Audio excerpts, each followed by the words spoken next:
FM. Son las 8 de la mañana, 8 minutos. Hablemos del decreto de emergencia económica expedido por el gobierno nacional que busca recaudar una parte de los un poco más de 16 billones de pesos que no se pudieron conseguir ante el fracaso de la ley de financiamiento o reforma tributaria que impulsaba este gobierno. Pues resulta que fue aprobada una proposición que hizo el senador Carlos Fernando Motoa del partido Cambio Radical para que este lunes sean citados todos los ministros del gobierno Petro para que expliquen cuáles son las razones de ese decreto. Algunos dicen que incluso se pueden meter en líos judiciales los ministros. El debate, si es que se realiza, será mañana, lunes 29 de diciembre, y se realizaría de manera virtual. Y de fondo hay una pregunta que también queremos nosotros a la que queremos buscarle una respuesta. ¿Puede el Congreso bloquear o tumbar ese decreto? En fin, está con nosotros el senador Carlos Fernando Motoa. Gracias por su tiempo, gracias por estar con nosotros un domingo a esta hora. Bienvenido, senador. Juan Manuel, muchas gracias por la oportunidad. Un saludo a la mesa de trabajo, a los oyentes. Como usted bien lo ha señalado, hemos convocado y presentado una propuesta de control político en época de receso legislativo, y es la primera discusión que tuvimos en días anteriores.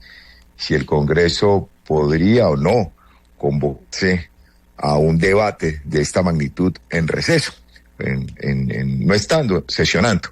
La jurisprudencia es clara y la ley también, en el sentido de que las funciones, las competencias de control político no se suspenden durante el receso legislativo, y también un aspecto de principio democrático, y es que el ejercicio al poder, el control al poder que hace el Congreso de la República, pues no puede entrar a vacaciones. Y esa es la consideración que ha hecho la mesa directiva, y por eso estamos convocados mañana a las 10 de la mañana para votar, entre otras cosas, unos ascensos de generales de policía y militares, y posteriormente el debate. Así está en el orden del día que se ha entregado a los senadores.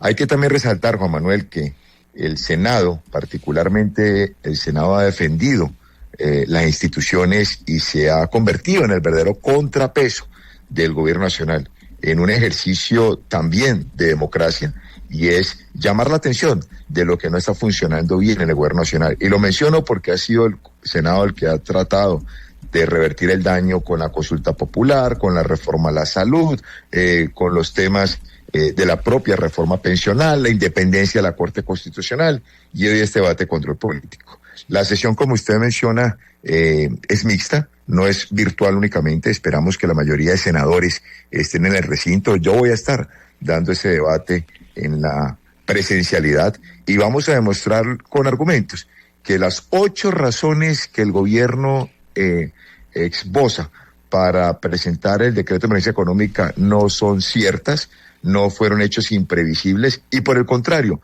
veníamos advirtiendo desde el Senado el deterioro del orden público. Desde el año 2023 hemos venido también advirtiendo que el Ministerio de Defensa ha desfinanciado el sector que le pertenece ese ministerio. Lo hemos hecho también con las denuncias de los cultivos ilícitos. Nada ha sido imprevisible. Mejor dicho, no hay soporte constitucional que garantice ese estado de excepción. Y termino con esto. El gobierno puede convertir, cada vez que tiene un revés político en el Congreso, como regla general, lo de estados de excepción.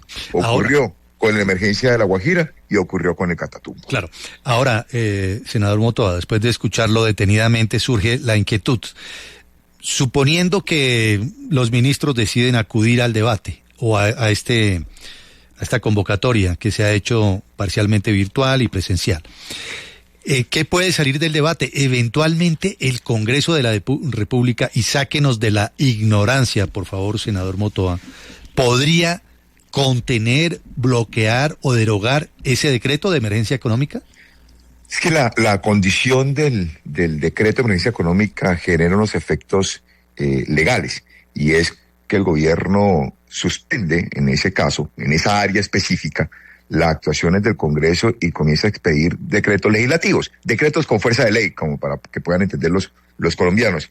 Y allí nosotros no tenemos la posibilidad de derogar en este momento esas iniciativas, sino que le correspondería a la Corte Constitucional. Y eso es lo que vamos nosotros a ambientar, a poner en contexto, a argumentar, porque muchos de los senadores, y me incluyo, vamos a demandar ese decreto de emergencia económica en la Corte Constitucional y vamos a pedir la suspensión provisional como medida cautelar. Pero sí nos podemos nosotros presentar, repito, todos los argumentos de lo que consideramos es inconstitucional, es inconveniente, no cumple con los requisitos de ley de la Carta Política, pero también algo muy importante, Juan, es que podemos, de acuerdo a ese debate de control político, exigir responsabilidades, una moción de censura a los ministros que promovieron ese decreto de emergencia económica. Todo se va a conocer mañana, cuando establezcamos el debate, que yo sé que vamos a tener el quórum, vamos a tener la presencia de los senadores y que ojalá se logre mantener durante la discusión del debate y que vayan también los funcionarios responsables de este asalto a la democracia que ha sido el decreto de emergencia económica. Para mí, claramente es una fechoría del gobierno nacional que esperó las vacaciones de las diferentes ramas del poder público para actuar, pero se equivocaron en el sentido de que el Congreso ha estado atento y ha estado, digamos, muy firme a defender los temas que le importan a la democracia y mañana lo vamos a demostrar en el debate. Sin embargo, senador, no se han conocido todos los decretos de la emergencia y, claro, y pues sería anticiparse a unos decretos con fuerza de ley que aún no se han expedido, y no será necesario también este estado de excepción debido a la situación social y fiscal que es necesario atender. De acuerdo, no se conocen los decretos extraordinarios porque no se han expedido, pero claramente el gobierno va a aumentar la base gravable, va a crear nuevos tributos, va a afectar el bolsillo de los colombianos. Y tenemos, por supuesto, el decreto de emergencia económica. Es que uno no establece un estado de excepción, y perdónenme la expresión, para jugar, para tomar del pelo, para mandar un mensaje a la opinión pública. Los estados de excepción son, como lo dice la norma, son mecanismos excepcionales de último, recurrir a última instancia para poder solucionar una crisis inminente en el país que no fue previsible. Eso no está ocurriendo con este decreto de emergencia económica. Usted lo menciona ahora, Alejandro, la situación fiscal en Colombia y económica es grave, claro, pero ¿quién la genera? El propio gobierno. Es que el gobierno ha aumentado considerablemente los contratos de prestación de servicios. Nunca habíamos visto cerca de 700,000 funcionarios públicos vinculados bajo esa modalidad, pero además también ha aumentado el gasto de funcionamiento, ha aumentado la autopromoción en temas de publicidad, de los poquísimos logros que ha tenido el gobierno, ha generado entidades o creado entidades inútiles con el Ministerio de Igualdad, no están ejecutando los presupuestos asignados. Quien tiene responsabilidad en este tema en materia fiscal es el propio gobierno, que tiene que ajustarse el cinturón, que tiene que reducir los gastos de funcionamiento. Eso es gran parte de lo que también mañana vamos a demostrarle a los colombianos y al país. Quedamos pendientes, senador Motoa. Gracias por su tiempo y por hablar con claridad sobre lo que va a ocurrir mañana. Dice usted que hay quórum y que probablemente se pueda sacar adelante este debate. Hay que ver cuántos funcionarios del gobierno van a terminar yendo a la misma iniciativa, a esta gran discusión sobre la reforma económica o la declaratoria de emergencia